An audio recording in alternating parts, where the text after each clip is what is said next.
Stori yetu inamhusu mrembo Ciara. Nafahamu watu wengi sana tunapitia kwenye hali ya kukata tamaa, hasa kwenye swala zima la kupata mwenza wa maisha, mwenza ambaye ana upendo wa kweli kiasi cha kukufanya ufurahie upendo alioweka Mungu. Kwa hiyo leo kupitia kisa hiki cha Ciara tunakwenda kujua mambo mengi sana ambayo yatakupatia tumaini, imani na nguvu sana kuamini kwa mapenzi ya kweli yapo. Yani yapo. Watu wanaopenda wapo.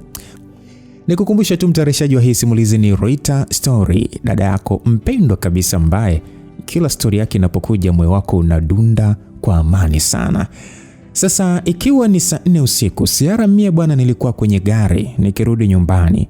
Uso wangu ulipambwa na tabasamu zito, huku moyo wangu ukiwa umefurika furaha isiyo kifani. Kila muda niliangalia mkono wangu uliopendezeshwa na pete iliyokuwa iking'aa kama almasi, na sio kama almasi, ni almasi yenyewe tena pure. Yes, nilikuwa na kitu kipya kwenye mkono wangu. Kitu hiki bwana kimekuwa ndoto ya kiu ya miaka mingi sana, na hatimaye leo ndoto imetimia tena kwa kishindo. Jamani, nimevikwa pete na soon as possible naenda kuwa mke wa fulani. Nasikia rami. Yani hapa natamani nisimame juu ya gari, nipige ukelele wa shangwe ili kila mtu ajue kuwa ndoto yangu imetimia. Na haijatimia tu, bali nimempata yule wa ubani ambaye moyo wangu unadunda kwa ajili yake tu. Mwanamume wa ndoto yangu, dunia yangu na pepo yangu. Yes. Huyu ndiye pepo yangu mie, mwamba anayemiliki moyo wangu na kuta zake zote. Jamani, nipongezeni basi, maana miaka hii ya leo kumpata mtu wa ndoto yako ni kipengele. Watu wanaroga na kuoga masokoni huko ili wapate kama huyu wangu, ila bado wanaishia kupigwa chini na kukanyagwa bila huruma. So kwa moyo ulio safi, naombeni tu mnipongeze jamani. Au mnaungana na mahaters wangu kuachia misonyo? Maana kwa aliko pumzi zimewabana, hawaamini macho yao. Maana kama dawa walioga, kulala roho juu walilala, ila mwisho siku Mungu kamuinua mtu wake tena kwa kishindo cha wakoma. Yes, na hisi kuzimia kwa raha mwenzenu. Hebu ngoja nitulize mchecheto kwanza nisijeishia njiani, maana shetani naye hana dogo. Mtu unafurahi ukijua umewini, kumbe amekutangulia kwa mbele anakuangalia tu. Basi bwana, safari ya kurudi nyumbani iliendelea. Na haikuwa ndefu hivyo, ila kutokana na shauku ya kutaka kufika mapema niliona kama imekuwa ndefu.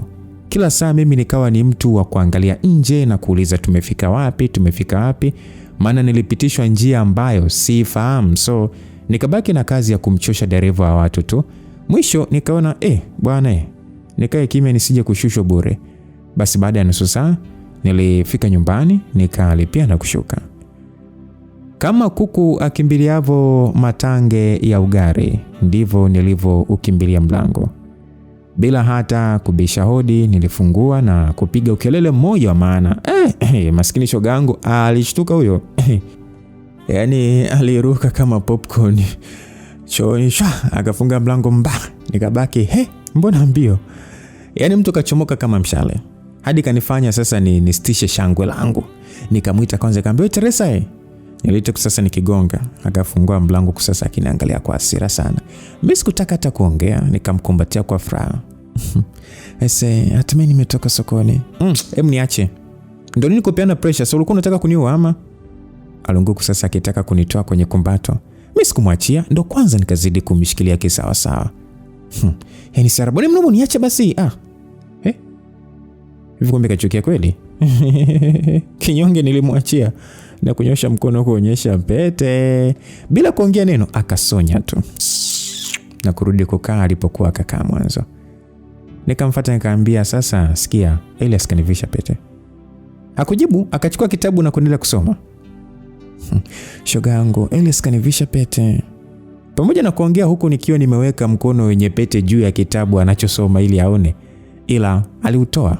Akasema ya kwamba kwa hiyo nilinywea. Nikasema kwamba jamani, sasa ndo nini? Bwana mniache basi ratiba zangu bwana. Mtu unakuwa ni kama taira. Sijui utaachaga michezo yako lini?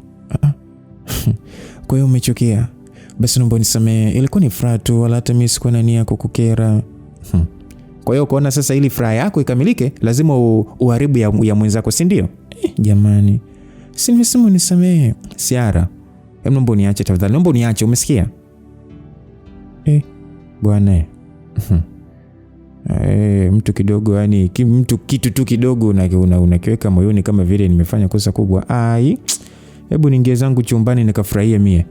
Basi bila kuongeza neno niliinuka na kuingia chumbani. Kwanza nikakaa katikati ya kitanda na kuanza kuangalia picha moja hadi nyingine, huku muziki laini ukituliza akili yangu. Nikaangalia pale, kisha nikampigia ubani wangu Nyongo Mkaliaini, soon to be my halali. Simu iliita kidogo tu ikapokelewa. Sauti nzito iliyoshiba haswa ikasikika ikiniita ya kwamba hello my beautiful Ciara. I say, nijigeuza kama nyoka huku nikichekacheka, yani ndani ya moyo wangu kama jinga vile. Yes pepa yangu. Babe, umefika salama mama? Yes baby, nimefika salama. Oh, I miss you mami. I miss you too daddy. Baada ya kujibu hivyo alikaa kimya. Nikamuita, hakuitika. Nikaita tena, akaitika kwa kusema I love you Ciara. Jamani, nachezeka mie. Nitabasamu na kuishia kutafuna shuka. Watu tunatafuna shuka. Nibaki kutafuna tu shuka. Sasa Teresa si akaingia bwana na kukuta natafuna shuka. Mapenzi haya. Mapenzi haya kipuzi sana. Naongea na simu natafuna shuka kama panya vile, huku simu sasa ikiwa sikioni. Alichokifanya ni alilivuta lile shuka kwa nguvu nusu aning'oe taya. Sasa nikapiga kelele ya maumivu. Mama akajibu, Nyoko, hebu nitolee ujinga wako hapa. Ona sasa libaki kidogo tu limalize shuka. Nilimwangalia kwa hasira, nikatamani kumtukana ila sasa nikashindwa. Mpenzi asije kusikia nikitukana. Nikaishia kukunja uso sasa, nikishika taya zangu kwa hakiki usalama. Huko kwenye simu bebi wangu naye anakazana kuniita tu. Mimi naye akili sasa ishahamia kwenye taya zangu. Hebu ngoja nifanye uhakiki nijue kama kuna uzima au ndo naenda kwenye ndoa nikiwa siwezi hata kutafuna nyama. Basi nilijiangalia na kuona kumbe ziko vizuri. Kidogo bwana nikashusha pumzi, maana pressure ilikuwa ni juu kuliko kawaida. Chezea kupata kilema cha kinywa wewe. Unapata kilema cha taya, kilema cha kichwa. Yaani mtu nimezaliwa mzima kabisa na meno yangu 32 yote hapo. Ghafla tu nibaki kibogoyo. Thubutu, hapo lazima moyo ujamu. Basi baada ya kuona niko salama nikamrudia Teresa, acha nianze kumchamba. Nilimchamba bila kujali kuwa nilikuwa naongea na simu. Niliendeleza sasa fujo hadi tukasusiana. Kwa hasira akachukua pochi yake na kutoka. Mimi sikujua hata anaenda wapi na sikutaka hata kujua. Shenzi kabisa. Yaani anataka kunitoa meno yangu mimi nibaki kibogoyo wakati bado mtoto mbichi kabisa. Sasa lilivyodishi ili dada jao sana. Eti lilifika getini, likarudi na kufika likasema kwamba siendi kokote. Nikamuuliza uende wapi? Kwani mimi nikutuma uende au nikimbele chako tu? Akasema kwamba ndio siendi. Najua ulikuwa umefurahi tu kuona hapa naondoka ili ukale kuku wangu. Nilivyosikia neno kuku, vinyweleo vilinisisimka kwa utamu na mate akanijaa. Jamani, mimi nakula hasa nyama. Na huku kula nyama huku nitakujaga kurogwa mchana kwa upe. Napenda sana nyama. Hasira na kisirani baada ya kusikia kuna nyama viliyeyuka.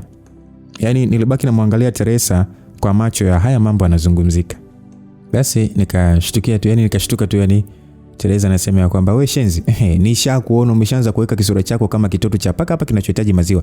Sasa nasemaje, hakuna kugusa hata kidogo. Na kwa taarifa yako nimeletewa kindoo cha vidali na mapaja tu. No migongo wala shingo.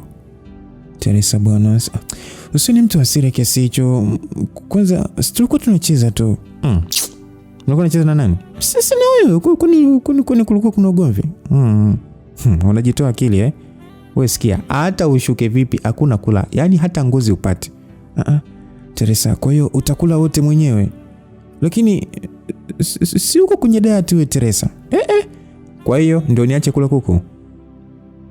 Niliendelea kumbembeleza ili anipe kuku, lakini alikaza. Na ili kunikomoa akaenda kuchukua na kukaa pembeni yangu, akaa nakula kwa maringo. Nimwangalia nikaona wapi, huwezi kula mbele yangu na mimi nisile, labda sio mimi yani. Kitu cha sekunde moja tu nilikuwa tayari nishamrukia mrukio wa kifisifisi, nikaibuka na paja lililo nona kuliko yote. Uliza sasa nifanikiwa kula? Ile nimelikuwa pua tu. Si nikaweka mdomoni eti ningate utamu. Akaniwahi kwa kunipa teke buti la mdomo. Aise, kipaja kikaruka kule. Nikaiza sasa mdomo ni kama unatetemeka, ni kama vile nimepatwa na tetemeko la ardhi. Bila kuongea neno nikaweka mkono karibu na mdomo. Hapo sasa akili sasa inaniambia nikinge meno asidondoke chini. maana hali niliyokuwa nasikia nilihisi ni kama meno yametoka na fizi zake. Mungu saidia hayakutoka, ila domo sasa lilikuwa zito, yani hata kufunga mimi sikuweza. Likawa limebaki wazi tu. Teresa bila kujali aliinuka na kuchukua lile paja la kuku ambalo sasa nilikuwa pua, akaanza kule sasa akiimba kwa kumung'unya. Nikaona hapa sina uwezo tena. Basi kinyonge nikajinua taratibu na kutaka kwenda chumbani. Sasa nikiwa nimepiga hatua mbili, tukasikia mlango unagongwa kwa nguvu sana na sauti ya mpenzi wangu ikasikika akiniita. Nilimgeukia Teresa, tukaangaliana sekunde 10, kisha nikajitupa chini na kujifanya nimezimia. Teresa haraka sana akainuka huko akisema kwamba wewe, hebu acha ufara. Amka. Hebu amka bana. Thubutu. Nani amke? Acha upate msala kwanza. Niligoma kuamka.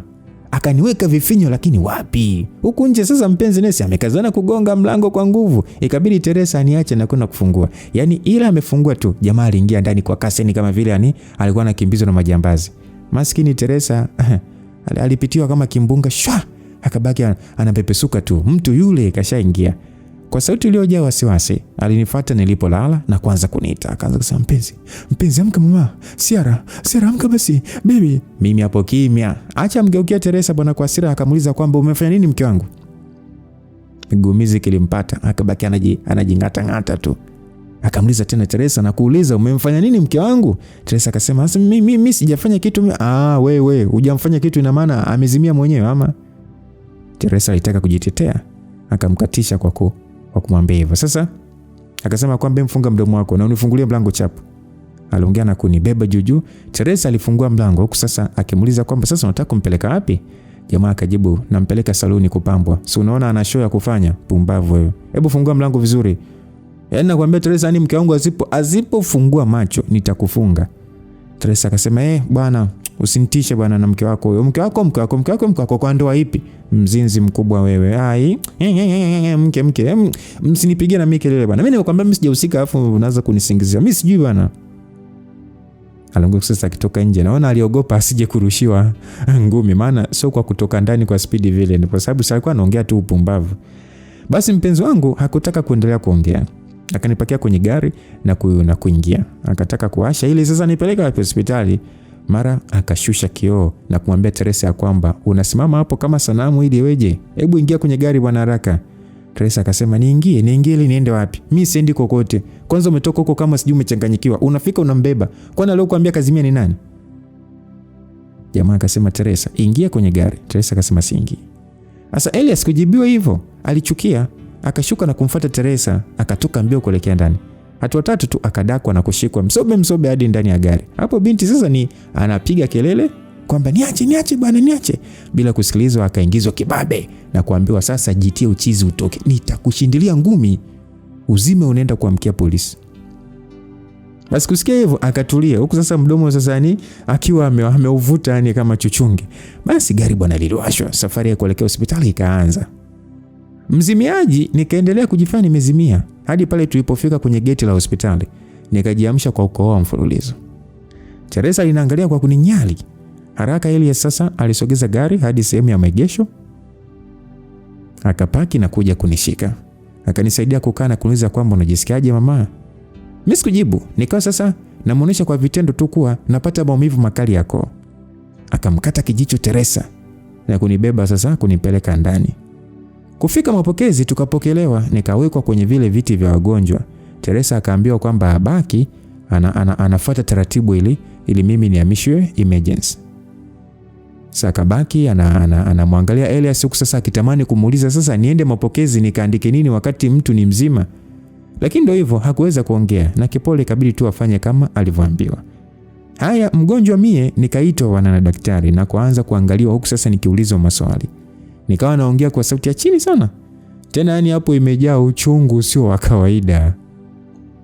Unajua msikilizaji, swala la uigizaji uko kwenye damu kabisa walai. Maana ukiniona hivi unajua kweli huyu binti ni anaumwa kumbe maigizo. Na unaweza kuniuliza kwa nini nimeamua kufanya maigizo haya hadi nafikishwa hospitali. Iko hivi. Simkomoi Teresa, yani sio kwamba eti namkomoa kwa kuninyima nyama yake wala kwa kunikatisha maongezi na bebi wangu, ila nafanya hivi kwa sababu nataka kuspend usiku huu na bebi wangu. Na toka nilivyokuwa naye mida ile kabla hatujaachana, nikarudi nyumbani, nilimuomba walau tukae pamoja hata saa moja tu, akagoma. Eti kuna shughuli ya muhimu sana ambayo anaenda kuifanya nyumbani. Kitu ambacho mimi sikupendezwa nacho.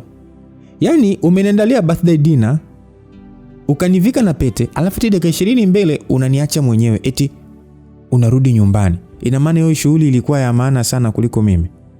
So ilinikwaza, basi tu sikuwa na uwezo wa kuforce. Akabaki. Ila sasa nishapata sababu, japo haiwezi kuwa vile nilivyotamani, lakini tutakesha wote hapa. Basi vipimo vilifanyika, ikaonekana kila kitu kiko vizuri. Sasa daktari akaniuliza kimetokea nini hadi nikawa katika hali ile. Basi mgonjwa mie sikuwa najibu, zaidi tu kujifanya maumivu yamezidi. Ikabidi niwekewe dawa ya kutuliza maumivu. Kisha akaitwa Teresa na kuulizwa, maana Elias hakuwa na majibu ya nini kimetokea, zaidi ya kusema tu kwamba nilisikia vurugu kama ugomvi, ila baada ya hapo sikujua nini kilitokea, nikaja kumkuta amezimia. Basi Teresa naye kuulizwa akajibu, tulikuwa tunagombania nyama ya kuku, bahati mbaya nikampiga teke la mdomoni. Basi Elias na daktari walibaki wanaangaliana kama vile wanataka kuuliza swali, ila wakashindwa. Naona kichwani waliwaza, ina maana mlitaka kutoana makolomeo kisa paja la kuku. Ila ikaishia kuwa wazo tu. Basi muda ulienda, nikawa sasa nimesubiriwa kuangalia kama hali itakuwa mbaya wanifanyie vipimo zaidi. Ila kama ikiwa poa, ina maana ni kurudi nyumbani tu. Nami kwa kuwa sasa lengo langu ilikuwa ni kukesha na mpenzi wangu, basi nilihakikisha usiku unapita tukiwa wote. Kesho yake asubuhi tukarudi nyumbani. Hapo sasa ni madeko iko viwango vya juu. Yaani naongea kama kitoto kidogo. Basi Teresa alikuwa sasa anatamani kuninyonga. Nikaona siwezi kubaki leo hapa nisije nikamalizwa, maana sio kwa hasira zile. Nikamwambia mpenzi, nataka twende wote kwake. Sasa kutokana na hali yangu akasema poa. Moyoni nikasema woyo. Nikachukuliwa nguo kidogo, kisha hao tukasepa. Nilipofika kwa mpenzi, nikawa sasa naangaliwa kama kifaranga cha broiler. Yaani kila saa nachunguliwa, utafikiri kabandika maharage. Yaani sitakiwi kusikia baridi wala joto, njaa wala kuvimbiwa. Kiufupi nikae katikati. Roho ikawa sasa inasikia kupaa tu, maana raha iliyokuwepo haielezeki. Yaani muda wote natamani maisha ingekuwa hivi. Basi bwana, siku hiyo ilipita. Kesho yake nayo nikaimaliza nikiwa kwa mpenzi. Na baada ya weekend kuisha, nikajikusanya kurudi nyumbani kwa ajili ya kujiandaa na kazi. Sasa mpenzi alikuwa ametoka, hivyo nirudi mwenyewe. Bwana, nimefika nyumbani na mkuta Teresa amekaa mkao wa kunisubiri. Nikaona tatizo lingine ila hapa. Haraka nikakana kumwambia kwamba sikia, kabla hujaanza kuamsha mashetani yako, mimi nilifanya vile ili nipate muda kukaa na Elias. So kama nikukwaza nisamehe. Inaangalia kwa muda mrefu, akaangalia na mkono wangu uliokuwa na pete. Akauliza kwamba na maana ni kweli Elias amekuvika pete? Alivyosema hivyo niliangalia mkono wangu, nikatabasamu na kumjibu ya kwamba akanivika pete. Kwa hiyo mmeenda kutambulishana, yani mnaenda kutambulishana kwa wazazi lini, ama mmeenda kwa wazazi lini kutambulishana? Wazazi? Hapana, tujaenda, ila amesema mwezi ujao ndo tutaenda. Hamjaenda kwa wazazi na umekubali kuvaa pete yake? Kwani kuna shida gani? Siara, unauliza kuna shida gani kabisa?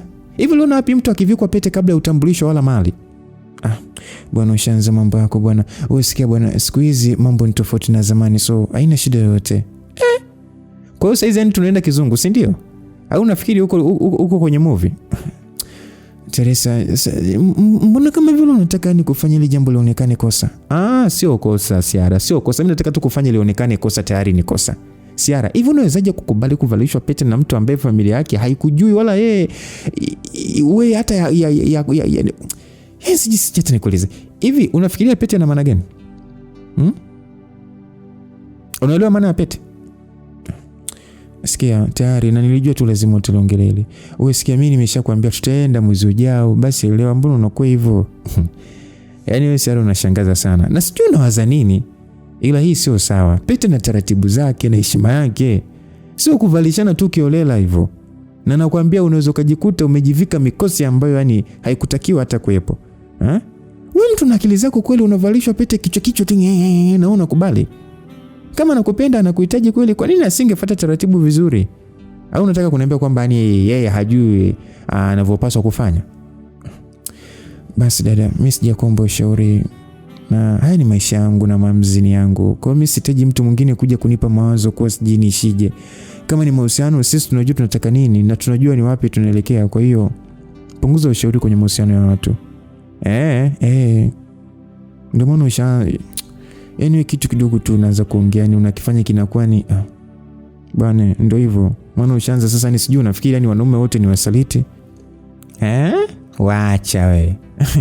Kwa hiyo unamwamini sana huyo bebi wako, si ndio? Haya bwana, sawa, kila laheri kwenu. Niliinuka kwa hasira na kuingia chumbani. Mudi yangu nzuri yote iliondoka. Nikatamani bora hata nisingerudi, maana sikuwa tayari kwa huo upuzi. Na sijui Teresa ana shida gani na Elias, kwa sababu yani unajua hajawahi kumpenda hata siku na moja. Na sio Teresa tu, hata Elias hajawahi kumpenda Teresa. Yani kila mmoja hampendi mwenzie. Na yani hawafichani, no. Yani wanaoneshana kabisa ni kwamba kila mtu hampendi mwenzie. Sasa chuki yao kuna muda inanifikirisha, au waliwahi kuwa pamoja? Maana sio kawaida kabisa. Lakini kama waliwahi kuwa wapenzi, hapana, sidhani kama Teresa angeruhusu niwe naye. Lakini kama hawajawahi kuwa wapenzi, kwa nini sasa wanachukiana hivi? Au kuna kitu kiliwahi kutokea kati yao? Au wanafahamiana kabla yangu? Lakini mbona ni mimi nilimtambulisha Teresa kwa Elias? So yote hayo yalikuwa ni maswali ambayo nimekuwa nikijiuliza mara kwa mara na kubaki bila jibu sahihi. Sasa lilipita lisali moja. Mara ujumbe mfupi wa simu ukaingia, na kuangalia ni SMS kutoka kwa Elias. Na ujumbe ulikuwa unasema kwamba sitaki kuona ukiendelea kuishi na Teresa, hivyo fanya juu chini uhame hapo. SMS hii ilinishtua, nikabaki nimeganda kama sanamu. Hataki kuona nikiendelea kuishi na Teresa, why? Nikiwa bado sijajibu SMS hiyo, akatuma nyingine akisema kwamba umenielewa. Nilisoma SMS kwa umakini kisha nikamuuliza kwamba kwa nini mpenzi? Akajibu ya kwamba sidhani kama unapaswa kuuliza hilo swali. Zaidi unatakiwa kufanya nilivyokuambia. Nikamwambia kwamba sawa, naelewa mpenzi, lakini mimi siwezi kuhama saizi maana bado sijajipanga. Si unajua hapa nimekaribishwa tu. Akajibu ya kwamba Siara, acha kujibweteza. Ina maana unataka kuniambia kwamba ulikuwa huna mpango wa kuhama hapo, kwamba yani ulitaka kuishi naye maisha yako yote ama? Nikamwambia hapana mpenzi, ila kwa sasa ni ngumu. Akasema basi sawa, utajua utakachofanya, ila weka akilini kuwa sitaki kukuona ukiishi na huyo mtu basi. Kwa huzuni nikajibu sawa. Akauliza sawa kwamba umeelewa au unajibu tu? Nikamjibu nimekuelewa mpenzi. Akasema vizuri. Basi na maongezi alishia hapo. Nilikaa nikiwaza sana kuhusu hilo jambo, nikakosa jibu. Yaani kwa nini tu ashurutishe namna hii? Kwani Teresa kamfanya nini? Au mimi nikiendelea kuishi naye kuna shida gani? Na anavyosema ni hame, anategemea mimi ndienda kupanga kwa pesa, yani kwa pesa gani yani? Maana mimi mapato yangu anayajua vizuri sana. Na licha kujua kiasi ninachoingiza kwa mwezi, anajua wiki 2 nyuma nilitumia akiba yangu yote kwa ajili ya mama. Maana mama alikuwa ni mgonjwa. Sasa leo ananiambia kwamba mimi ni hame hapa tena haraka sana. Anamaanisha nikaibe au nifanye nini? Maana kama hela mimi sina. Niliwaza sana, mwisho nikaona kama kulipoteza hilo jambo, kuendelea na ratiba zangu zingine ndio ilikuwa ni jambo la msingi sana. Basi siku ikapita, kesho nikaamka mapema na kwenda kazini ambapo nilikuwa nimeajiriwa katika mgawa mmoja hivi. Basi nilifika kazini na kuendelea na majukumu yangu kama kawaida, na ilipofika jioni mimi na mwenzangu wa kazini tukaweka mazingira sawa kisha tukapewa pesa yetu na kuaga kondoka. Sasa tukiwa njiani nikamshirikisha jambo langu na kuomba nishauri. Naye baada ya kunisikiliza kwa muda mrefu akaniambia kwamba mpenzi wako yuko sahihi kwa sababu mnahitaji kuwa na privacy. Kwa hiyo inakupasa uondoke kwa huyo rafiki yako. Na sioni kama kwako ni shida, maana ukichukua chumba cha 40 kinatosha kabisa, na hii itakusaidia kukua kiakili, maana kuishi kwa mtu huduma za akili. Nikamwambia sawa, nimekuelewa, lakini anatakiwa kunielewa kuwa kwa sasa mimi sina hiyo pesa na anajua hilo. Huyo rafiki yangu akasema, hapo kama anajua inabidi sasa akuelewe, lakini ukipata fanya tu kama anavyotaka. Basi bwana nilitikia tu sawa, tukaendelea na safari. Hatua kadhaa mbele kila mtu akashika njia yake na kurudi nyumbani. Nilipofika nyumbani niliendelea kutafakari kuhusu lile jambo, na mwisho nikaona kama anataka nihame haraka na anajua sina hela, basi anipe hela ya kodi. Hataki, basi asubiri hadi nitakapopata. Yes, anataka mambo ya privacy, basi aipambanie yeye, au sio? Haya, hilo sasa mimi nikalibeba na kutulia zangu. Siku zikasonga, akawa kila muda tu kila akiuliza tu namwambia kwamba bado sijapata hela. Ikawa sasa nikimwambia hivyo ananiambia eti natumia pesa vibaya. Mimi sikuwa na neno lingine zaidi ya kumwambia tu anipe muda. Mdogo mwezi ukakata, ikawa bado anashinikiza nihame. Na alipoona sifanyi vile anavyotaka, akaamua kuniambia kwamba alinaweza kwamba tukaishi wote. Moyo ulitaka hivyo, ila sasa akili iligoma, kwani niliona kuwa nikienda kuishi naye nitakuwa naenda kujifunga, kwani hataona umuhimu wa kukamilisha taratibu zote. Nikaona hapana, lazima nikaze. Kweli bwana, nikakaza. Acha anze kulalamika kuwa simsikilizi. Nikavumilia, ila sasa ikafikia hatua nikaona mahusiano ni kama anaenda kufa. So ikabidi nikubaliane naye, jambo ambalo lilimfurahisha, na kubaki anasubiri siku ifike niende. Sasa shida ikabaki kwenye kumwaga Teresa. Nikawaza nikimwambia kuwa naenda kuishi na Elias hatakubali. Nikaona bora nimtafutie uongo. Lakini nikawaza familia yangu haijui kuhusu hili. Je, ikitokea tatizo mimi nitafanyaje? Nani atanisaidia? Na siwezi pia kuambia, maana najua hawatakubali. Niliwaza sana na mwisho nikaamua ni bora nimwambie ukweli Teresa.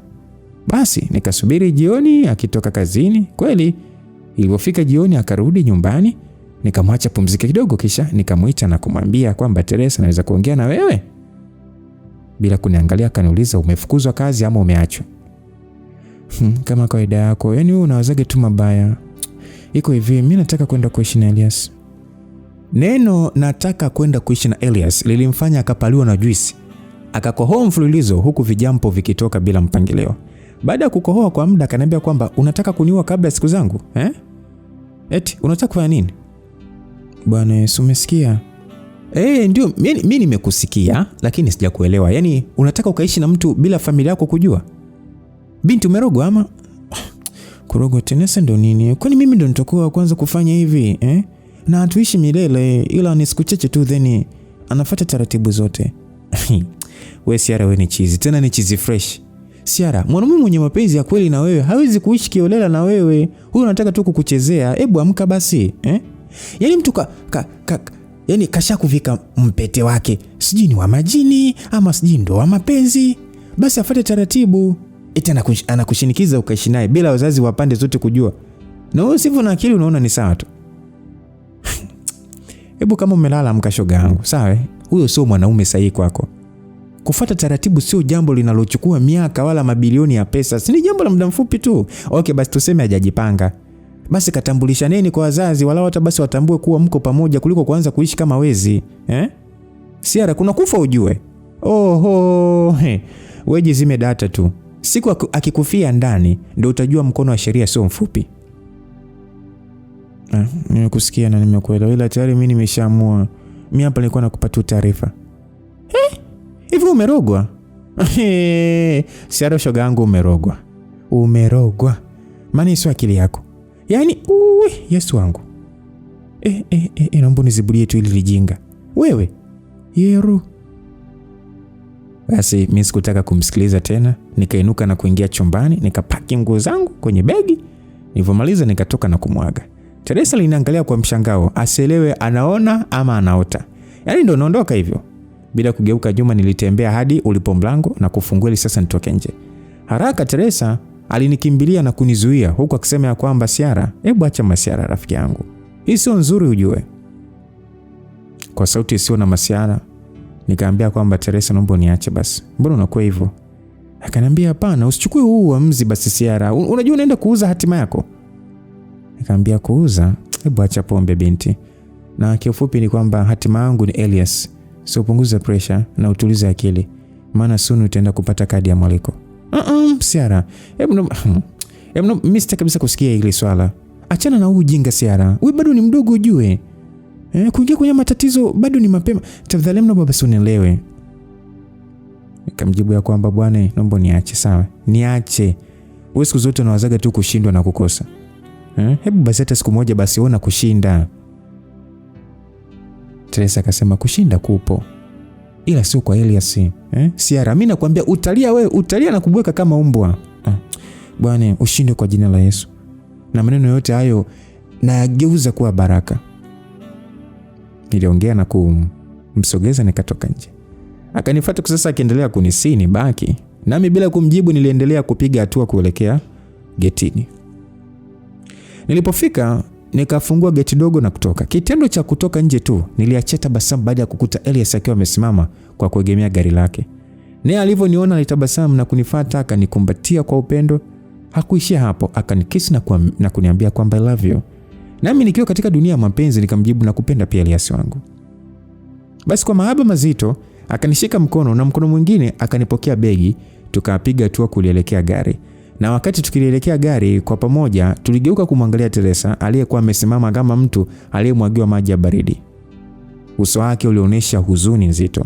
Macho yake yalianza kubadilika rangi kuwa nyekundu huku machozi yakimtoka na kushuka kwenye mashavu yake laini. Bila kujali, nilifunguliwa mlango na kaingia na kukaa. Elias akaweka begi langu kwenye buti, kisha naye akaingia kwenye gari na kuasha tayari kwa safari.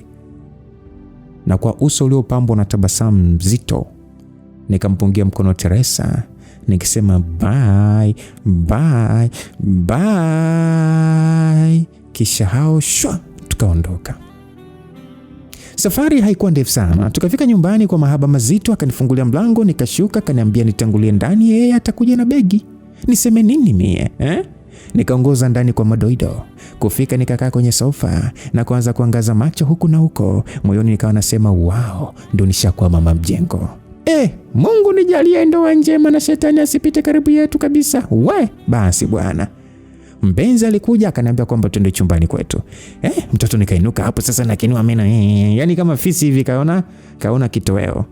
Sasa nikapiga hatua moja nikaona bwana mpenzi kasimama, akaniangalia eti huwezi kuingia kwa miguu yako, acha nikuingize mimi. Nikamwangalia kichokozi na kuuliza jamani unataka kuniingizaje kwa mfano? Mbona kama akaniambia wewe akili yako ilivyojaa uzinzi ushawaza upuzi. Aliongea hivyo na kunibeba juu hadi kitandani, akaniweka taratibu kama analaza kitoto kichanga, huku sasa akiniangalia kwa jicho la simba mwenye njaa. Moyoni nasema haya mambo ni mageni kwangu jamani. Hebu aniangalie hivi jamani, maana naona kama ani naingia paradiso kwa macho tu. Ila mapenzi acheni tu. Yaani likiwa linaanza penzi, yani mnahisi kama mnaongea lugha moja kwa kuangaliana tu, au mnakuwa kama mnasomana mawazo pasipo hata kuongea. Au mnakuwa kama watoto ambao hawajui kuongea lakini wanajibizana tu. Wanaelewana watoto. Ndio kama ilivyo sisi. Yaani bwana mpenzi aliganda kuniangalia azifu kwenye macho yangu kuna nishati ya uzima. Mimi naye nikawa sasa namwangalia huku nikisema kwamba endelea kuniangalia hivyo hivyo baba, au fanya kama unajiongeza hivi. Eti akawa kama sasa amesikia, akaanza mipapaso na bila kuchelewa nikakaribishwa ndani kibabe. Basi baada ya kukaribishwa kikubwa nikapelekwa bafuni na kusafishwa. Baada hapo akanirudisha kwa bedi, nikalazwa taratibu na kuambiwa nipumzike kidogo. Nikajibu sawa suti. Yeye akaanza kupanga nguo kabatini. Alipomaliza akavaa nguo na kuniambia kwamba anaenda kuchukua chakula, so akauliza nitakula nini? Msikilizaji, kwenye sekta ya kuchagua msosi sinaga masiala kabisa. Niliinuka na kukaa vizuri, nikaanza kufikiria nile nini. Nilipopata jibu nikamtajia bila kubisha wala kulalamika. Akaniambia kwamba poa, pumzika basi narudi chap. Nikajibu haya. Akanibusu huyo na kuondoka. Sasa alivyoondoka mimi nikatamani nimpigie shoga yangu Teresa nimueleze nilivyokaribishwa, ila nikasita baada ya kukumbuka hakutaka nije, so kinyonge nikarudi kulala. Kutokana na uchovu wa safari ya kuelekea kuzimu, nilala usingizi, tena usingizi wenyewe ni mzito. Nikaja kuamka baada ya mpenzi kurudi. Tena hata sikuamka mwenyewe. Aliniamsha kwa mahaba moto moto. Mtoto kike nikaamka hapo sasa najifanya sasa kushikilia shuka kifuani kama ni wadada wa kwenye movie. Hizi moment hizi nilikuwa naziota jamani. Sasa zimekuja kwenye uhalisia. Acha tu nimshukuru Mungu maana vitu hivi ni adimu bwana. Yaani ukivipata yani unatakiwa kushukuru kwa kuchutama. Basi bwana bebi wangu mie baada ya kuamka akanifungulia minyama niliyoagiza pamoja na fresh juice tena tamu sana. I say kwa mara ya kwanza nikala dinner on bed. Tena sio kula tu, nikalishwa kama kama mama ndege anavolisha makinda yake. Si unajua kinda anavolishwa na mamae? Basi ndo hivyo nilivyokuwa mimi nalishwa. Kwa kawaida kiasi cha nyama alicholeta huwa simalizi, ila namna ya ulishwaji wa siku hii ulifanya nikamaliza na nikawa natamani kuendelea, ila ndo hivyo zilisha. Basi baada ya chakula tuliangalia movie huku maongezi hapa na pale yakiendelea. Furaha niliyokuwa nayo kwa siku hii nilitamani hata kuona ikidumu siku zote. Lakini ule msemo wa kisicho riziki hakiliki ulisimama mara tu miezi miwili ilipopita. Mapenzi, kudekezwa, zawadi na ratiba ya kukaa pamoja kwa muda mrefu au kutoka pamoja vilizima ghafla shwa.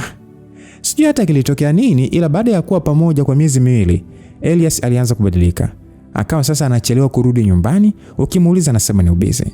Mimi nikanajiuliza, watu wanaofanya kazi benki si huwa wanatoka kazini saa 10?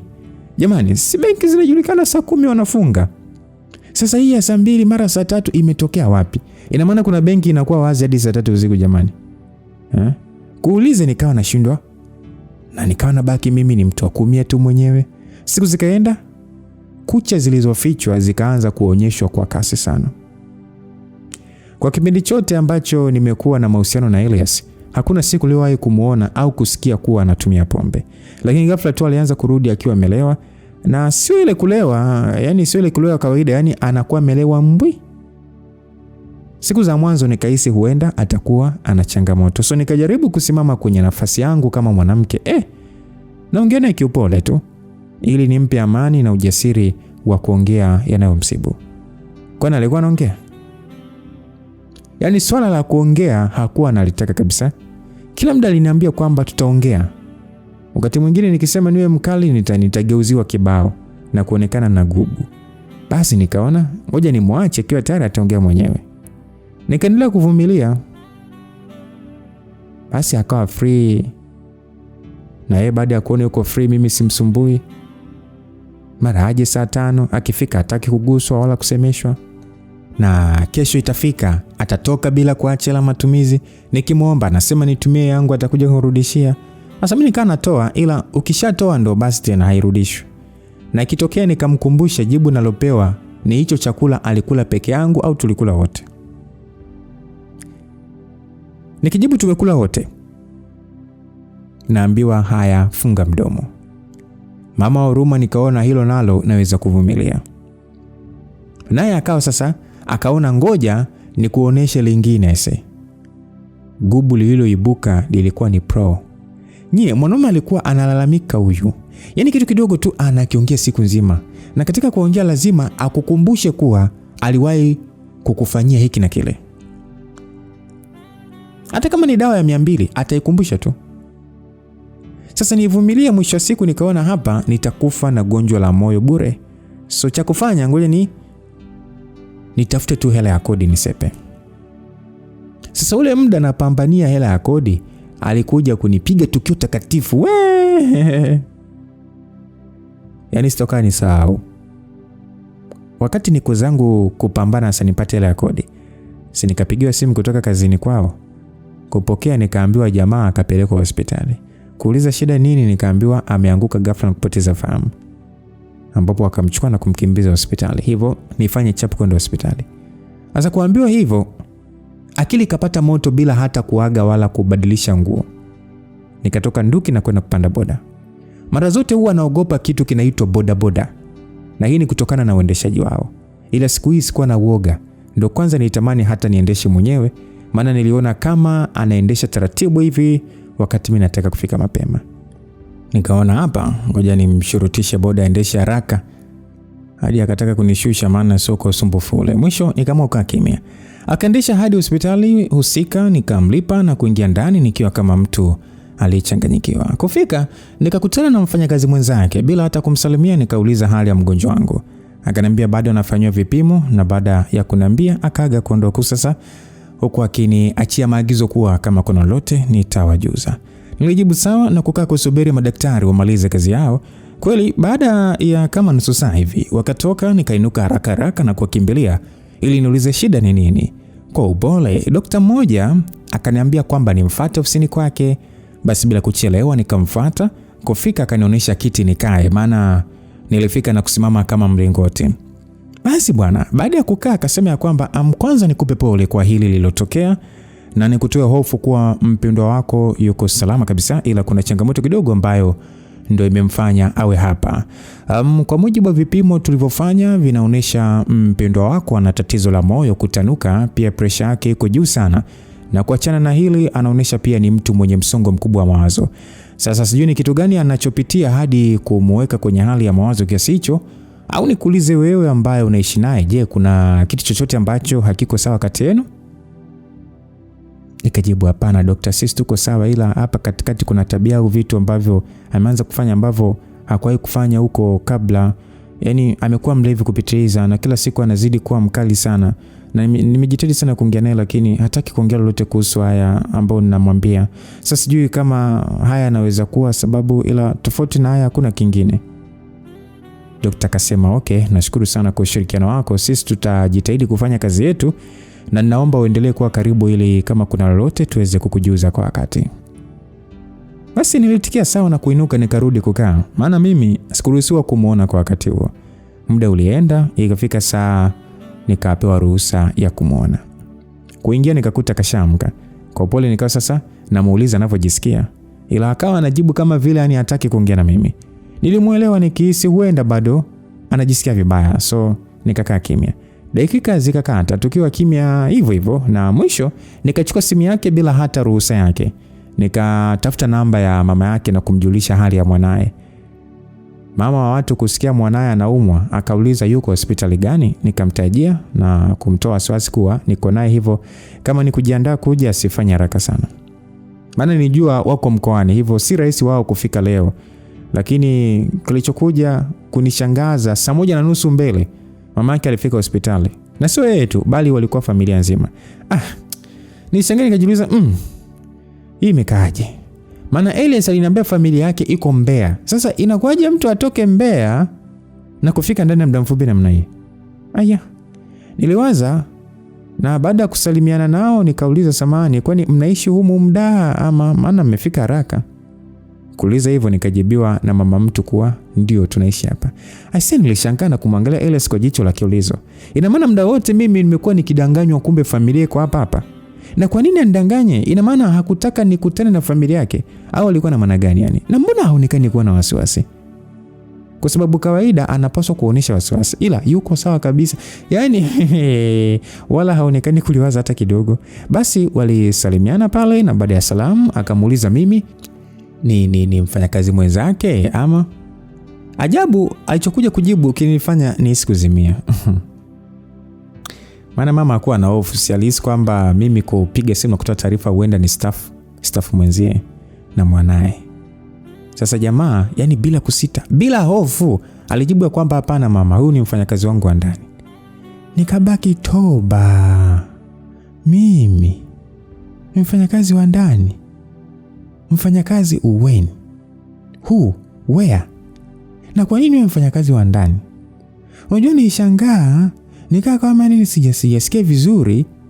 Kwa sauti iliyojaa gugumizi nikataka kuuliza, umesema mimi ni nani? Ila kabla sijafanya hivyo mlango ulifunguliwa, akaingia mdada akiwa na mtoto ambaye ni kama alikuwa na miaka 2 hivi na point. Dada yule bwana alikuwa na wasiwasi wa hali ya juu, na alivyoingia tu akakimbia kumkumbatia Elias huku akimuita mpenzi. Nikabaki tena mpenzi? Nye, unajua ni mauzauza? Huyu dada kumuita mpenzi wangu mpenzi? Na sio kumuita tu, yani kamkumbatia. Wewe. Hawa watakuwa na masiala hawa. Unajua niliwaza afu na muda huo sasa nikasikia yule mtoto anamuita daddy, na akaitika eti yes kipenzi changu. Yo, Chineke. Unajua nilihisi kama kupigwa shoti. Tena sio shoti ya waya, shoti ya transformer. Nikabaki mdomo wazi. Yaani nimeitwa dada wa kazi. Sasa hiyo anakuja mtoto anamuita mpenzi. Na mtoto naye anaita baba. Na baba anaitika tena kwa mapenzi mazito. Sasa ina maana mimi ni nani? Na hii inawezekanaje? Niambiwe inawezekanaje? Ina maana ninatoka na mpenzi wa mtu au kuna mchezo unaochezwa hapa, labda anataka kunifanyia utambulisho tofauti. Sasa nisemeje? Maana hata sielewi nini kinaendelea. Niliwaza na kufikiri, akili ikaniambia kwamba tayari ushapigwa na kitu kizito binti.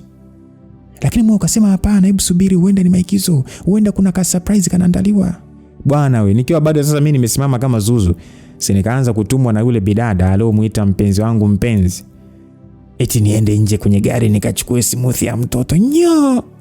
Na tena sasa natumwa kwa kuitwa dada, hebu nenda kalete, yani sio naomba, hapana, yani ile nenda kalete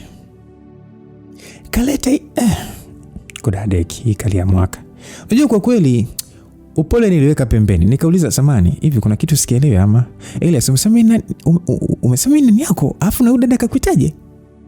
Sasa kuuliza hivyo, Elias alinuka kitandani kama vile ni mtu aliyeamshwa kwa kumwagiwa maji ya baridi na kunifokea akasema kwamba wewe muache upumbavu wako bana. Mke wangu kakutuma fanya kama ulivyoambiwa bana. Na sio kwanza kuuliza maswali kijinga. Alafu itabia kushobokea watu kama vile huna akili nzuri nishaukanya. Ila naona kwa yani ni kama unagoma kuelewa.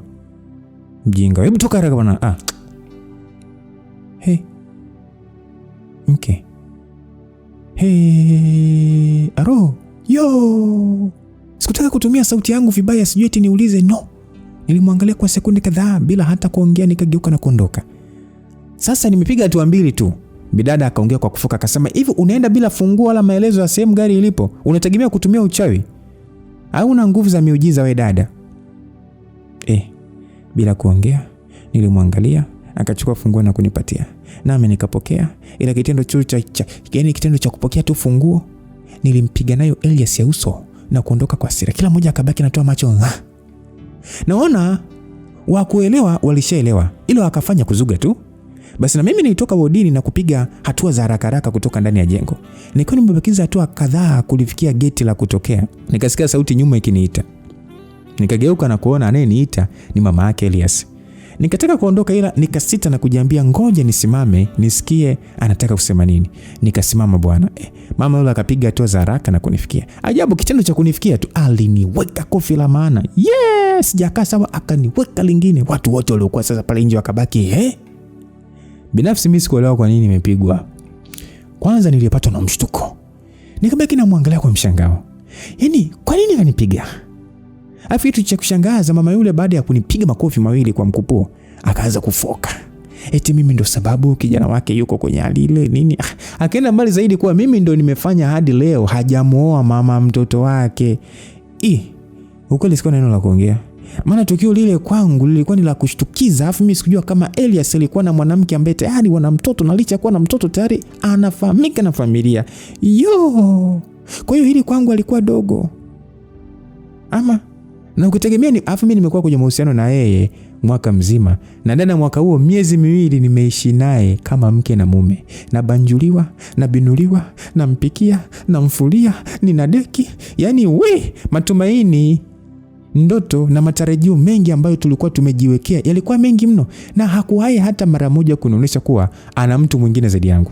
Kwa hiyo nahisi mnaweza kuelewa nilikuwa kwenye mshtuko wa aina gani. Lakini bado anakuja mtu na kunitupia lawama eti sijui nini, na bado ananiweka na makofi juu. Yule mama ni alifoka. Akanitukana matusi mazito na kunitamkia laana nyingi, ila sikuongea neno. Kwa huzuni huku machozi yakinitoka, niligeuka na kuondoka. Kila mtu aliyekuwa pale alipata story ya kuongea. Ikawa sasa napishana na mtu anakupisha, yani anakupisha na mimi kama vile sasa yani anapishana, yani ni kama vile anapishana kitu cha ajabu vile. Lakini mimi sikuona hilo wala kulijali sana. Zaidi nilikuwa nakumbuka ahadi, mapenzi na vitu vingi ambavyo nilifanya na huyo mwarifu mwenzangu. Alafu eti leo hii ghafla tu from nowhere eti nilikuwa mchepuko. Mapenzi ni konyo kula nina. Yaani mtu mimi Siara leo naitwa malaya na mvunja mahusiano ya watu kweli? Wewe nisiwe mwongo, niliumia kuliko kawaida. Alafu unajua kuna ile maumivu ya kuanza kuona, yani siji nisemeje tu hapa ili unielewe, yani jinsi ambavyo unaumia kwamba watu pia watakufikiriaje ambao uliwafanyia nyodo. Kama wasemavyo wahenga, asiyesikia la mkuu huvunjika guu. Basi leo yamenikuta. Maneno alioniambia Teresa leo yameleta maana, na hatimaye nimevunjika guu. Na tena sio guu, ni miguu yote na kila kitu. Yamenifika mie. Nitalia na nani? Maumivu yalinizidia, nikaishiwa nguvu, nikakaa chini na kulia kama chizi. Moyo ulikuwa unauma kiasi ambacho nitamani ni uchomoe, lakini sikuweza. Nililia hadi sauti ikakata, yakabaki machozi tu ndo yanashuka.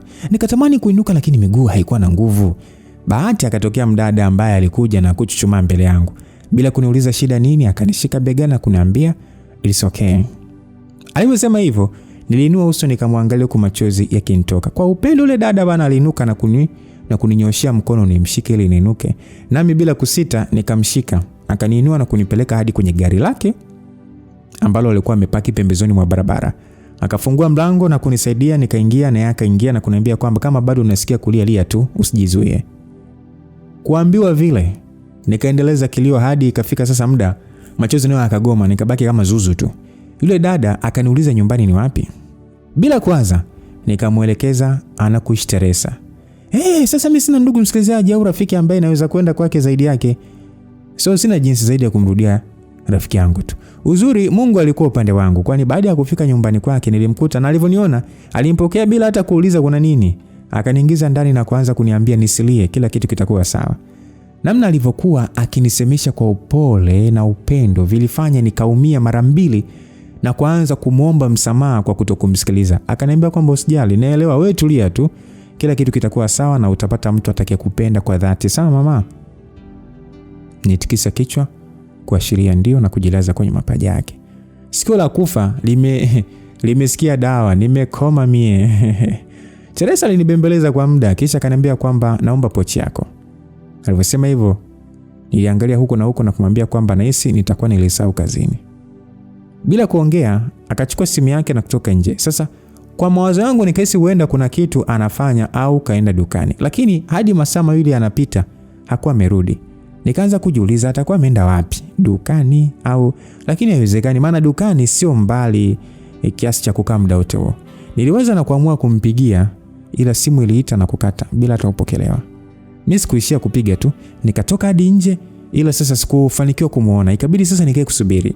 Muda ulisogea, ikapita lisaa, mara nikasikia honi ya gari nje ya geti. Sijakaa sawa, mlango ulifunguliwa, akaingia akiwa juu tu, moja kwa moja akapitiza chumbani. Hajakaa sana, akatoka na kunipita. Hapo sasa haongei, yani kaweka uso wa mbuzi haswa. Sasa alivyotoka nje akakaa kama dakika 2 hivi, akarudi akiwa sasa ameongozana na vijana wawili. Nishtuka nikahisi labda naenda kufanywa madhambi. Maana sio kwa sura zile. Bahati nzuri walivyoingia tu wakaanza kuongea mambo ya kubeba vitu. Kidogo nikashusha pumzi na kumuuliza kwamba vipi, kuna nini, mbona wanataka kutoa vitu nje? Akaniambia tunaama. Nikasema Akasema ndio, unashangaa nini? Sasa hebu toka nje, ongozane na dereva mpeleke vile vitu kwanza, alafu atakuja kurudia hivi. Nikasema msubiri kwanza, yani tunahamia wapi na mbona imekuwa ghafla sana? Teresa akasema bwana, huu sio muda wa kwanza kuulizana maswali. Sawa, wewe toka nje, nenda. Kama ni maongezi tuongea baadaye. Basi baada ya kujibiwa hivyo, niliinuka na kutoka nje.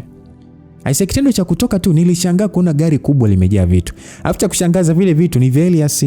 Hii ina maana akaenda kuhamisha kila kitu cha ndani. Nisimama huku mkono ukiwa umeshika kiuno. Najiuliza kwanza hata sikupata majibu ya kitu nilichokuwa najiuliza. Yaani ina maana kuwa muda ule anauliza pochi yangu iko wapi, alikuwa analengwa achukue funguo ya watu na akishachukua funguo akahamishe vitu vya ndani vyote kama vyake. Nachoka mimi, nachoka. Sierra nachoka. So niliendelea kusimama huku sasa nikifikiria na kujiuliza maswali. Dereva aliyekuwa ndani ya gari alinitaka nipande ili tuondoke, ila sasa mimi sikupanda. Nikarudi ndani na kumuuliza Teresa kwamba Teresa, sijaelewa. Hivi yani mbona kama vitu vilivyoko kwenye gari ni vitu vya Elias? Akiwa busy kushusha mapazia akanijibu ya kwamba ndio. Kwani kuna shida gani? Yaani unauliza kuna shida gani Teresa? Hivi unaona ni sahihi wewe kuingia kwenye nyumba ya mtu na kuchukua vitu vyake kama vyako? Wewe hebu sikia huo ujinga wako, mimi sitaki kusikia saizi, umesikia? Wewe fanya nilichokuambia, unanielewa? Teresa, hapana bwana, mimi siwezi kuondoka na vitu vya watu. Vitu vya watu? Kwani wewe ni mbuzi au sokwe? Wewe si ni mtu. Sasa unasemaje vitu vya watu? Hebu nitoke hapa bwana. Teresa kweli. Unajua hii sio sawa. Niweze kutuletea tatizo kubwa kwetu, so tafadhali. Hivi vitu virudi tu vilikotoka. Hivyo una wazimu Wewe unaona una wazimu wewe. Tena sio wazimu tu, umerogwa na aliyekuroga alishakufa. Yaani umetumika na kuachwa kwa madharau namna hiyo. Alafu wewe unataka aondoke, yani uondoke tu bila kitu. Binti, hakuna cha bure hapa duniani. Ugali uliokuwa unampikia pamoja na huduma zingine, malipo yake utafidia kwa hivyo vitu. Huwezi kutumika na kuachika bure namna hiyo. Acha apate hasara bwana. Na sisi walau tubaki na kumbukumbu ya jina lake na sio maumivu yasio na kichwa wala miguu. Basi mimi sikutaka kukubaliana na hilo swala kabisa.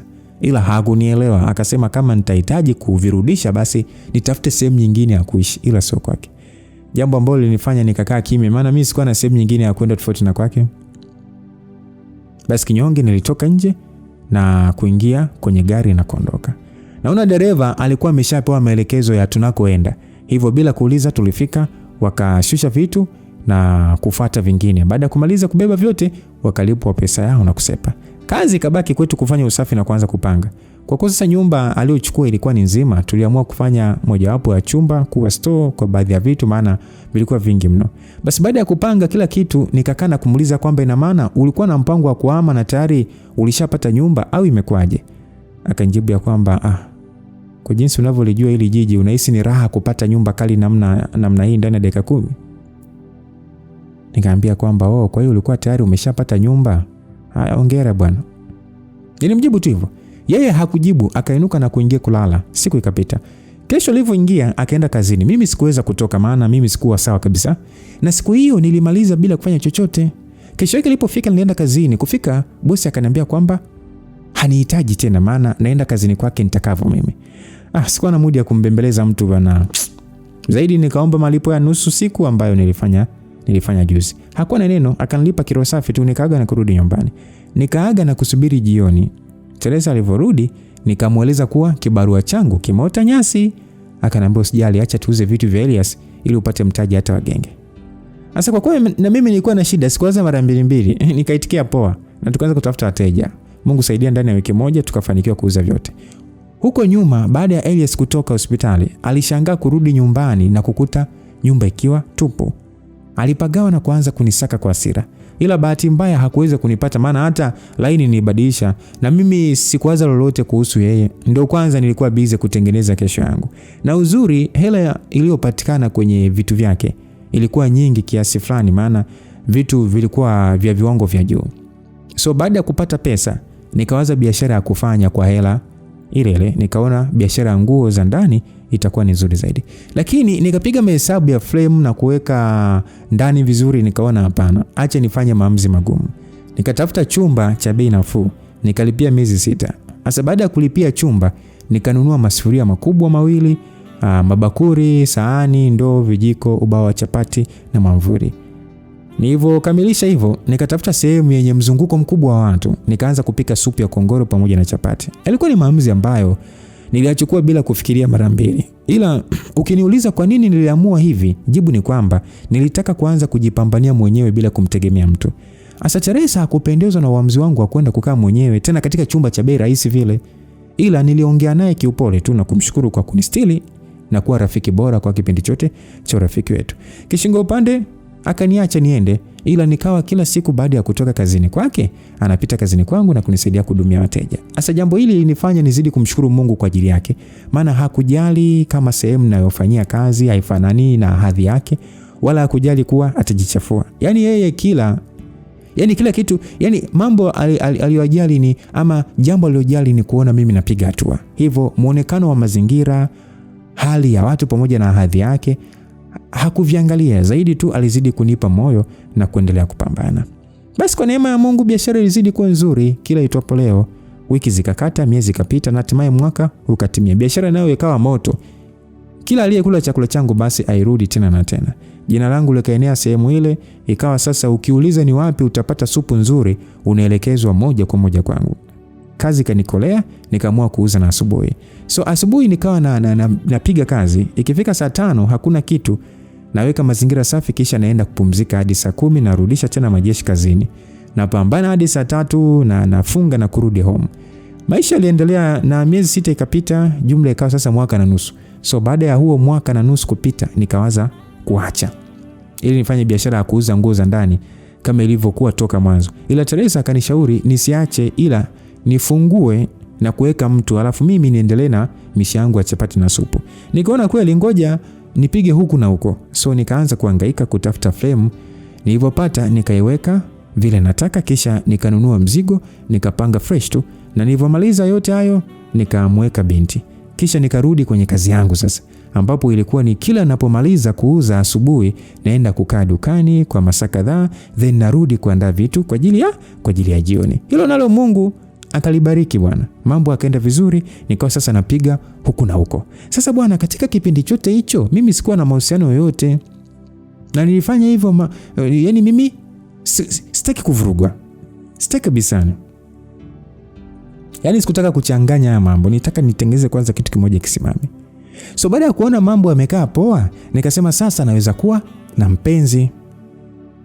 Nikamkubaliaga mkaka mmoja hivi ambaye alikuwa akinifukuzia kwa muda mrefu tu, ila nikawa na mzuga tu.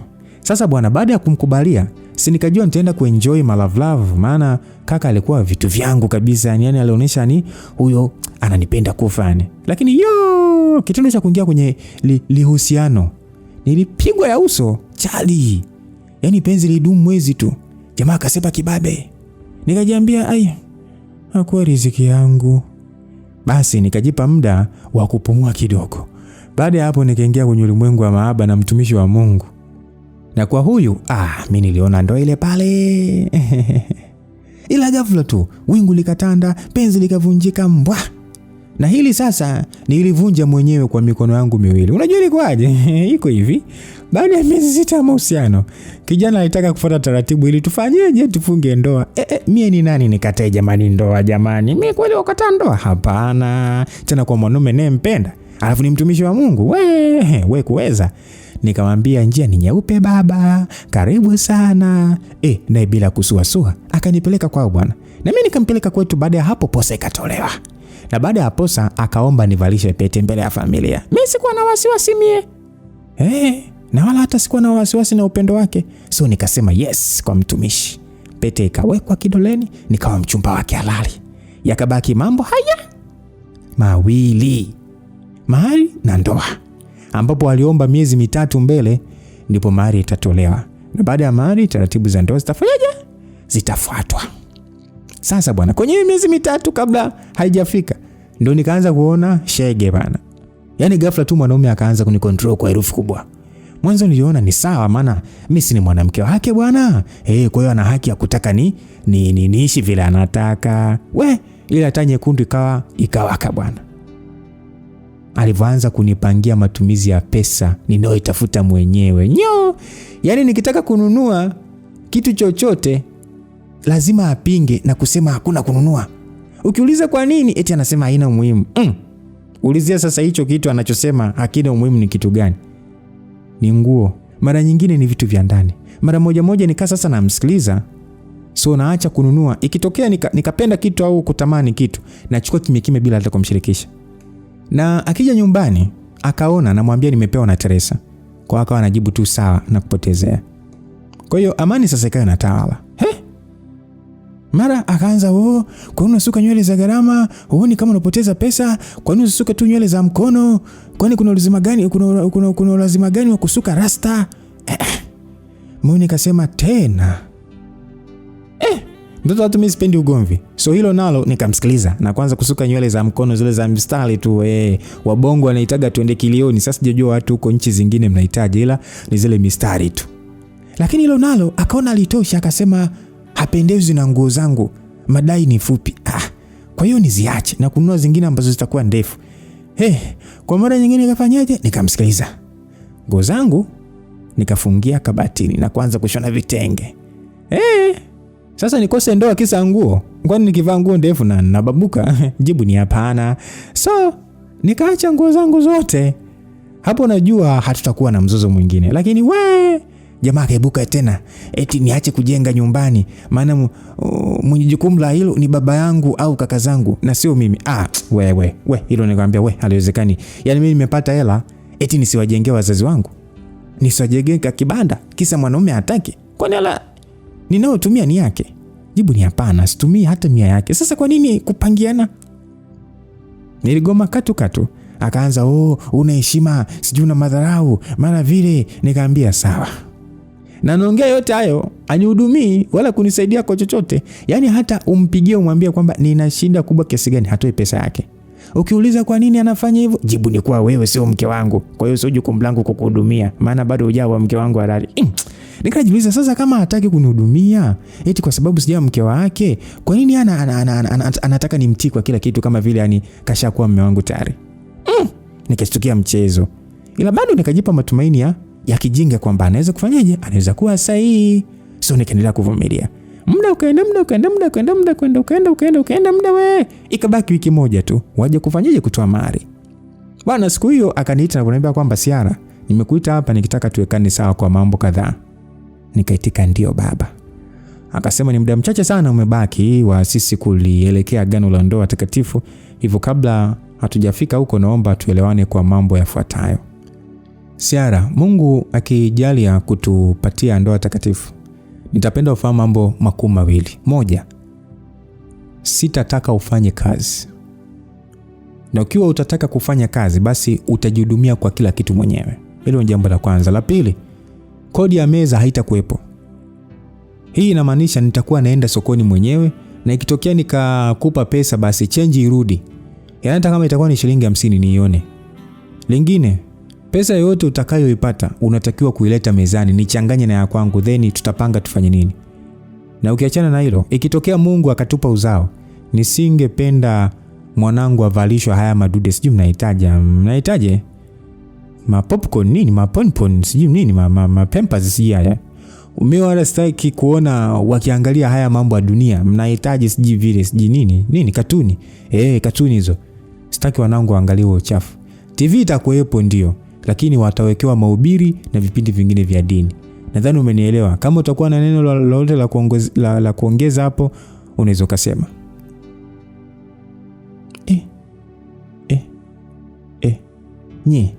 Unajua ni muangalia kama naona kituko. Ngoja kwanza nicheke kwa herufi ndogo. Kasemaje vile? Yaani wallahi mume nimepata. Tena nimepata haswa. Nisiwe muongo. Nilishindwa kujizuia nikabaki nikicheka. Na yeye sijui alivutiwa na cheko langu akawa anacheka pia.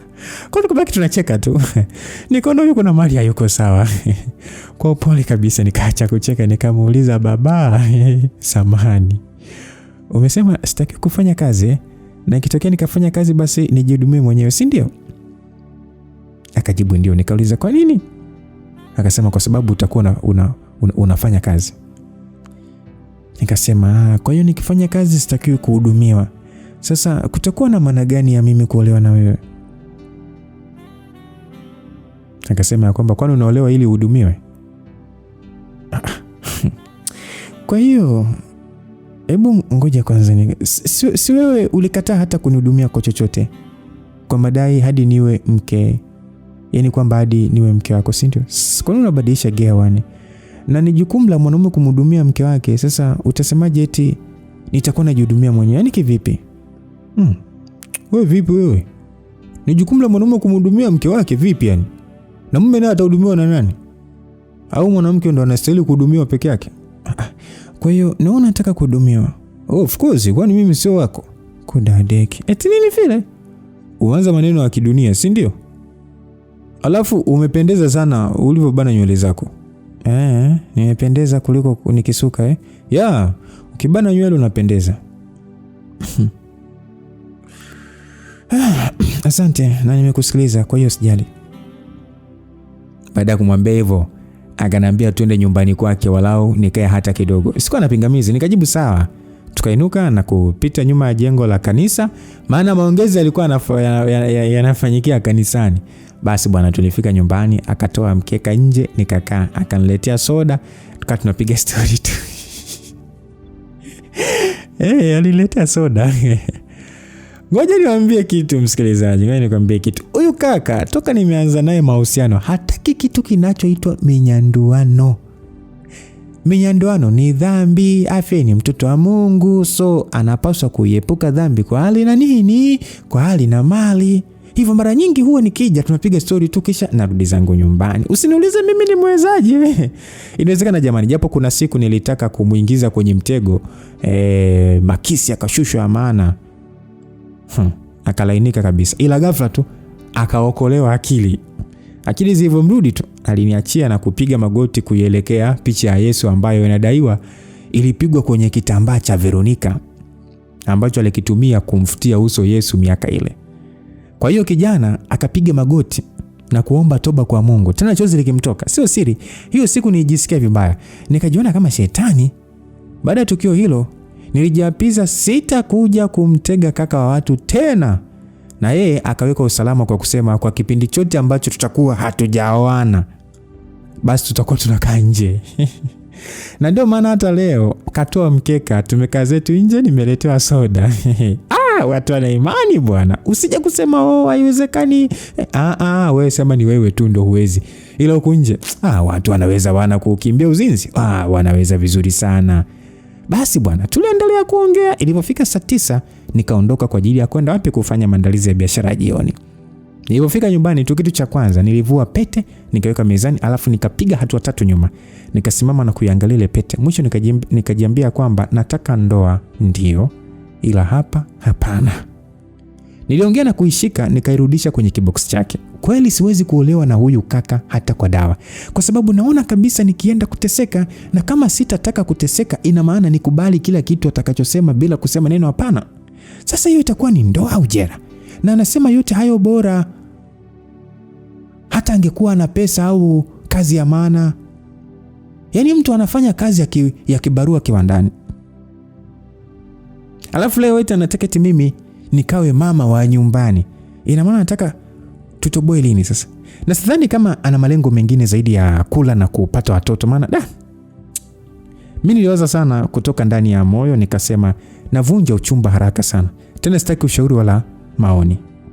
Mimi siwezi kuuza maisha yangu kwa ndoa ya namna hii mimi, hapana. Niliamua hivyo ndio msikilizaji. Nikasubiri siku ikapita. Kesho yake nikamwambia naomba tuonane kanisani.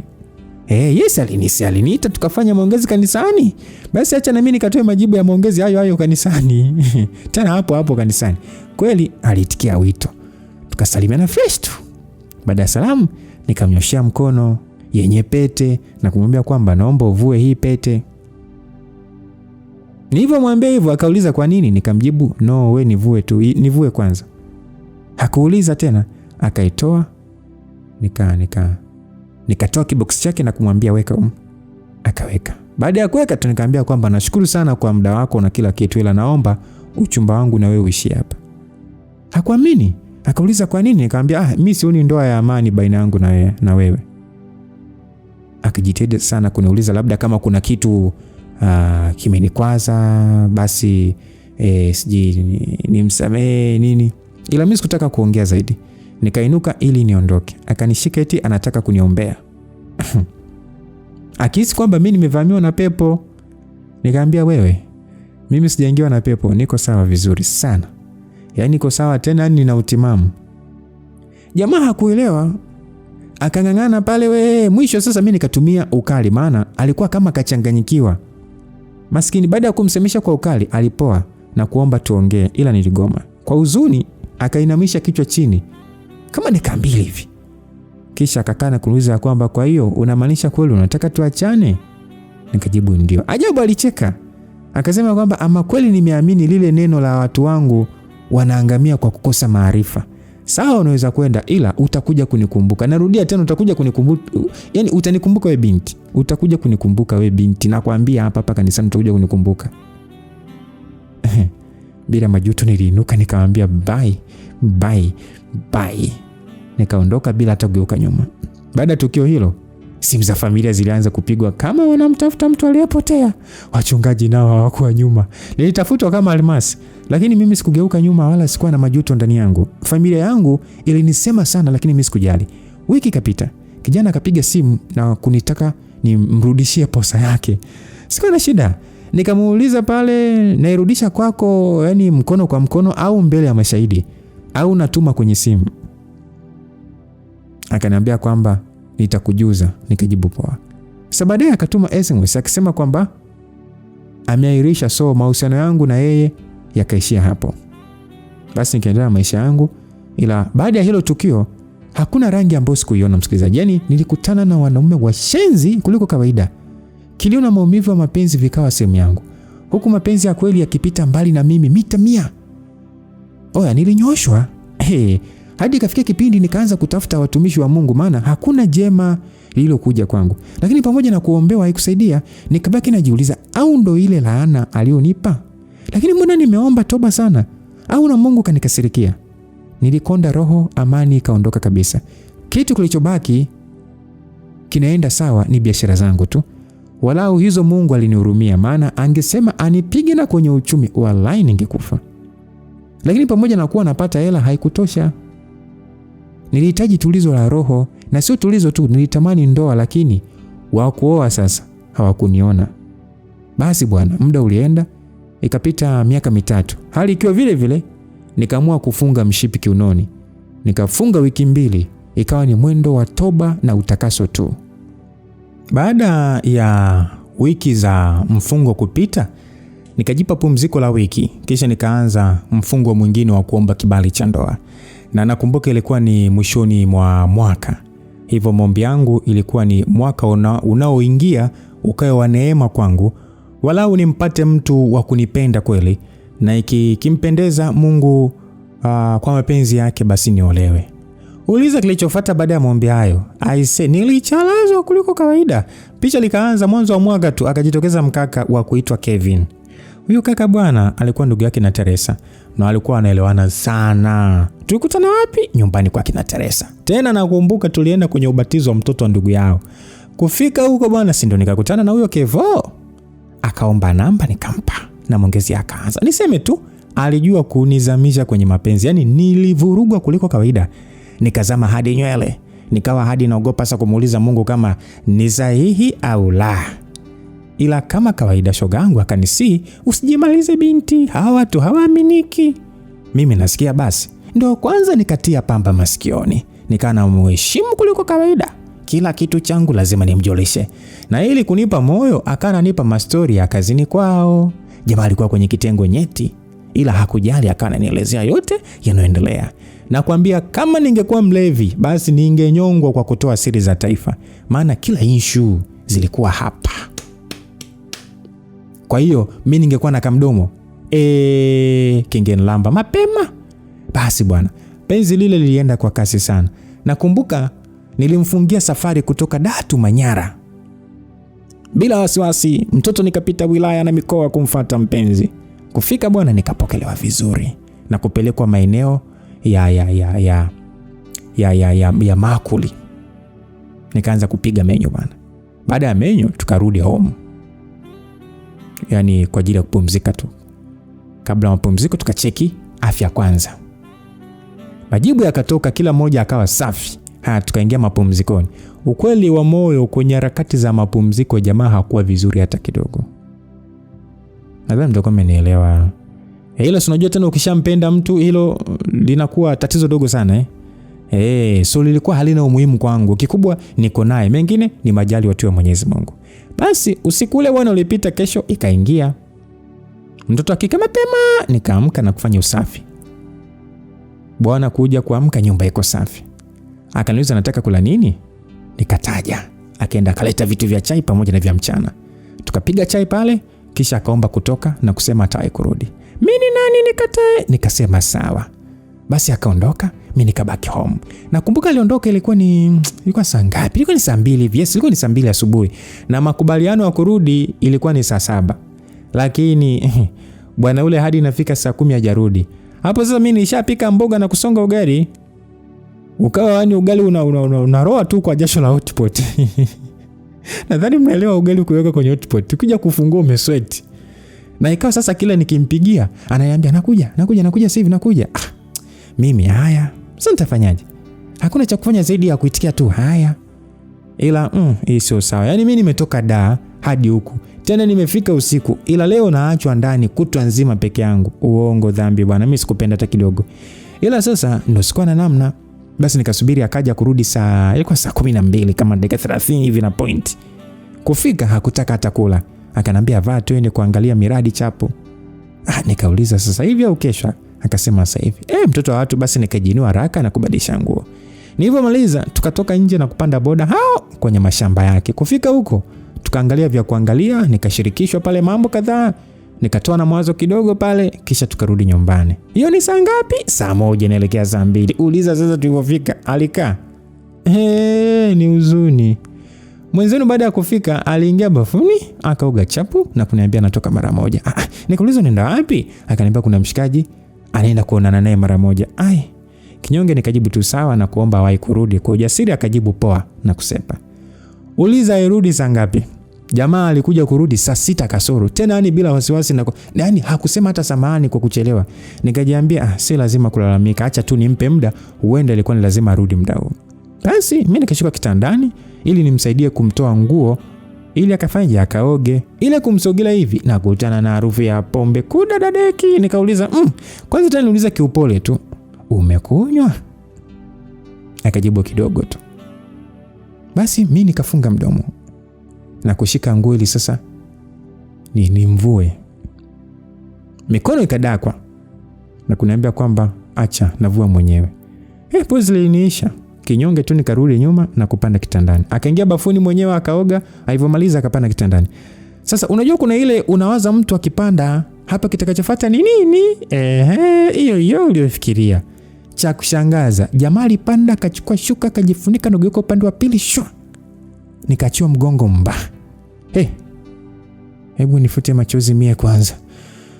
Maana hii nikikumbukaga kachozi kanatoka mwenyewe. Na nikija kuendelea hapa msikilizaji, basi ni sehemu ya mwisho ndio tutakuepo. Tukutane sehemu ya mwisho msikilizaji ya hii simulizi. Visanga viliendelea. Huyu binti ni alinyoka. Siara ni alinyoka. Alinyoka Siara msikilizaji, nakwambia ni alinyoka.